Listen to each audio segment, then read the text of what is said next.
Hey guys, welcome back. So this will be the first video of my baking series. So I love to bake. I work out all the time so that I can bake whatever I want and eat it. I am a huge sweet tooth, and today we'll be making my absolute favorite recipe. I love chocolate. So today we'll be making some fudgy brownies. And these brownies, these are very fudgy. So if you like a good, soft, dense, chocolatey brownie, this is a great recipe. But today I'll walk you through that recipe. We'll make these brownies and hopefully they're delicious. Usually they are. I'm a fairly good baker. I'll brag a little bit, but we'll see. Sometimes it doesn't pan out always. We've got all of our stuff laid out on this counter. Welcome to my kitchen, by the way. It's my very meager kitchen. It's not super fancy or anything like that. So we've got our ingredients laid out here. So you'll need 2 bowls. So I've got a big bowl for creaming the butter and sugar together, and then a smaller bowl. This will be what we use to melt the chocolate and the butter in. So for this recipe in particular, you'll be using both chocolate chips and a cocoa powder. You can use a dark cocoa powder, a Dutch processed cocoa powder, or just, you know, the regular Hershey's baking cocoa powder, whatever works. I like to use a combination of the Hershey Special Dark cocoa powder and Dutch processed cocoa powder. I have a Gershadeli's one right now. I don't even know if I'm saying Gershadeli's correctly, but we'll just go with it. So you've got these 2 bowls, and then I forgot to grab my 3rd bowl. The 3rd bowl will be for the dry ingredients. So you'll mix your flour, your cocoa powder, your salt, all in there. This recipe in particular does not have baking soda or baking powder. We don't want the brownies to rise much at all, so they stay nice and dense and super fudgy. All right, got my 3rd bowl. This will be what we put our dry ingredients in to mix into the wet ingredients later. Main ingredients, we've got eggs, butter, sugar, flour, chocolate, a little bit of vanilla, a little bit of salt. Basically, it's not a super complicated brownie recipe. It's just the process of how you make it that makes it super fudgy. You don't need a standing mixer for this recipe in particular. I just use my hand mixer to cream the butter and the sugar together and then hand mix the rest of it. You can sprinkle a little sea salt on there, add a little extra flavor, whatever you want. Add nuts. I have added Reese's peanut butter chips into these before. Overall, it's a very versatile brownie recipe, so you can spice it up or leave it plain. Personally, I think it's great just as is. So I'll show you the lineup of the ingredients that we've got and we'll get started. All right, so here we have everything. Not the hand soap, obviously, we don't want to put that in there. But we've got our chocolate, we've got our salt, chocolate chips, eggs, butter. We obviously won't be using all of these eggs. I just had an incident with an egg carton. I bought 18 eggs for like $7 because egg prices are just absolutely insane. And I always check the eggs before I buy them, and they all looked fine. But then on the bottom, like one of the eggs must have broken and it cemented all of the other eggs to the carton. So I went to make eggs yesterday and they're all stuck to the bottom, and I actually ended up breaking like 6 of them. We only need 4 for this recipe. We'll start with the things that we're gonna melt together. So we've got our butter. We're gonna use 3/4 cup of butter. So you'll take 1 full stick, unwrap that. And I use salted butter for this recipe. Normally I have unsalted butter today. All right, so 1 full stick, and then you'll cut the 2nd stick in half. And so the butter we're going to mix with our chocolate chips. So I've just got some basic semi-sweet Nestle Toll House chocolate chips.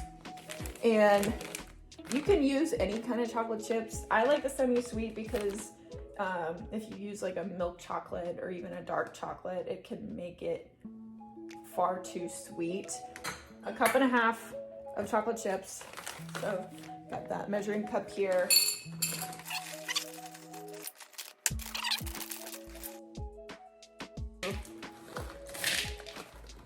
There's only a couple in here, so we're just gonna dump that out. We've got our butter and our chocolate chips in this bowl together. We're gonna stick this bowl in the microwave and melt it down. Microwave for about 2 minutes. So while that is melting down, we'll move over and we'll separate out our dry ingredients into that red bowl. So we've got our flour and our sugar here. Not gonna use the sugar quite yet, so we're gonna put that over to the side, and you'll take whatever little bowl you decide to use for your dry ingredients. And I forgot to pull out an important thing. We need to sift the dry ingredients together. So let me grab that sifter real quick. All right, got the sifter. I just placed that on top of the bowl here, and we'll measure out these dry ingredients. Half a cup of flour. You'll dump that into the sifter. And that's all the flour we need. So once we have that, we don't need the flour anymore. So we can set that off to the side. Cocoa powder. So I've got a little bit. This will be kind of a hodgepodge brownie today, just because my cocoa powder stores are depleted. So my Ghirardelli premium Dutch processed baking cocoa. In total, we need 3/4 a cup of cocoa. So I've got my little quarter cup here, my little spoon, and we'll see how much of this we get out of this bag. I spill things everywhere when I'm baking. I always try to clean up as I go, because sometimes when I'm done, the kitchen is just a mess and it's a little overwhelming at the end of it. Roughly 1/4 cup of cocoa, and then we'll switch over to that half cup measuring cup for the rest. We'll switch over to our Hershey's dark chocolate. Don't have much of this left either. I have just regular Hershey's cocoa as a backup in case I ran out, but it looks like we'll have enough here. So we've got half a cup here into the sifter, our hodgepodge of different cocoa powders. We've got salt, so you're gonna need a teaspoon of salt. If you don't like a salty chocolate taste, you can put half a teaspoon in. I prefer a little bit of a saltier flavor, but since we have that unsalted butter today, putting a full teaspoon of salt. And then you're just gonna sift all of those ingredients together. So we've got that together. And since this sifter is really small, I'll take a spoon and I'll just kind of stir this. And as you can see, it's once we've got those sifted together, you're just gonna set that aside, out of the way. So our butter is melted and our chocolate is somewhat melted. This is what that looks like right now. So you're gonna take just like a little spatula or something and mix that together. There's not any chocolate clumps or anything like that.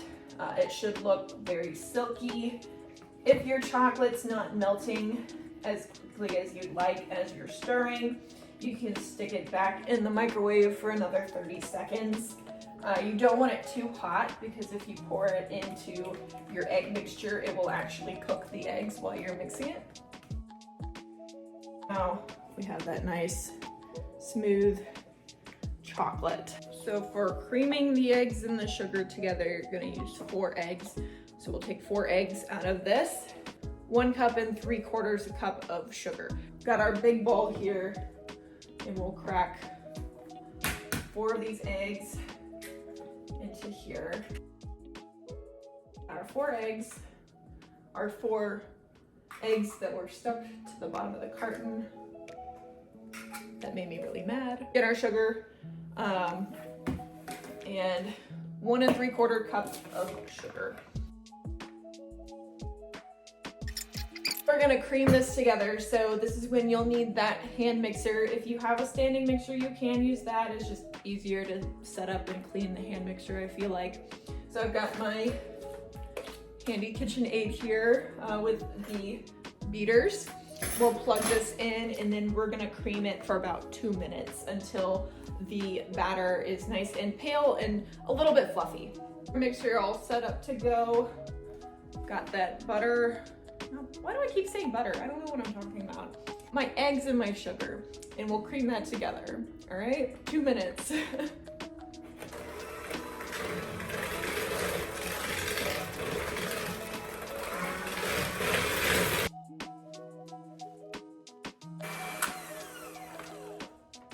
Sugar and eggs all creamed together. The mixture is nice and pale, like a pale yellow. You can see it's a lot fluffier than it was prior to the mixing. Vanilla extract. So this recipe takes 1 tablespoon of vanilla. Just a little extra vanilla flavor, never killed anybody. Nobody likes too much vanilla. I like to add a little bit of either coffee or espresso into my chocolate desserts. It strengthens that chocolate flavor. All right, so we've got that instant espresso. It's dissolved, we'll just pour that right in with that vanilla and our eggs and our sugar. That's pretty much it. And I will be sure to write out the entire recipe from what I've been saying in the description of the video, so that way you don't have to, pick through all of the video to find the ingredients and the amount. Is now that we've got our wet ingredients, our chocolate, and our dry ingredients all separated out, it's time to combine everything. Throw things away, inner panic if my kitchen's messy. So we'll take that chocolate and we will add it to our egg and sugar mix. Just take this and scrape the sides, dump that right in with the eggs and the sugar, and overall it's just gonna be a delicious mess. You don't want to use the hand mixer for this portion of the recipe because you don't want to mix a lot of air into here. All right, so we've got that all mixed together now. We will add in our dry ingredients. Just dump that in there, and you'll slowly fold that dry mix in. So I love to bake. Baking for me is a very therapeutic process. I just have a really bad sweet tooth. I get really bad chocolate cravings. Baking is kind of the way that I eat like good food. I don't know, good food. Food that I don't make, or I guess I do make it. I don't really know what I'm trying to say here, but for me, baking is therapy, just the same way that gym is therapy. So you can see what that looks like. It's nice and pretty. I'm gonna dump it out while I'm showing it to you. It's been a day. To assemble in the baking pan, I have a 7x11 inch pan. You can use a 9x13. You'll just have to decrease the baking time because they'll be thinner. Preferably, you'll use a 9x9 pan. Mine broke, so I don't have that. So I have the 7x11. To prep this, you'll spray it with just a nonstick spray, whatever your preference is, avocado, olive oil, canola oil, whatever. Spray it. And then this is a Pyrex pan, so even if I didn't spray it, it probably still wouldn't stick. I just like to cover all my bases. Pour that recipe out into the pan. And I've already preheated our oven to 350 degrees. And these will bake from anywhere from 32 to 40 minutes. So I usually start with 34 minutes and I check at 34, and it usually ends up baking for about 36 minutes. That all poured in, and you'll just evenly spread that batter into this pan. And you can see already we've got that shiny top, so that'll bake into a really smooth, shiny chocolate top for these brownies. we've got that all spread, it's time to put it in the oven.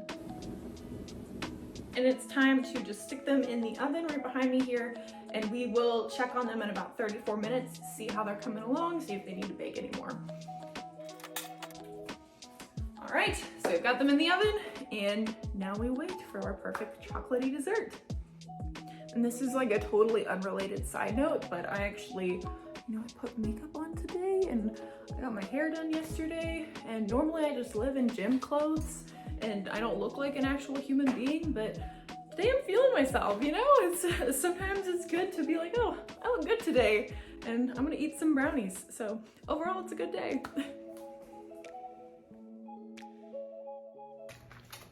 And my ever helpful baking assistant, Nala. You wanna go outside? You wanna go outside? You crazy. Great, so our timer went off. Brownies look like they're good to come out. Got our oven mitts here. So we'll take those out now. Our top cracked a little bit, but here we go. You can see it's got that shiny, smooth top to it. Now these are still super runny, which that's fine. When they come out, you're gonna wanna leave them to set for 2 hours. Now I know that's a long time to wait while you just want to dive right into the warm brownies, but over the next 2 hours, they will solidify and cool into a nice dense fudgy brownie. If you cut into it right now, it will still look raw. You can stick them in the fridge and cut a little bit of time off of that. I'm just talking with my oven mitts now. But we'll check back on them in about 2 hours.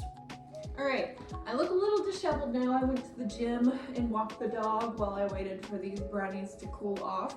But they are cool, and I did already cut into them and eat 2 of them, but I'll go ahead and just show you a close-up of what they look like after they've set. So as you can see, I am an impatient person, and I already ate a couple of them. And I'll show you up close, but very fudgy, super tasty.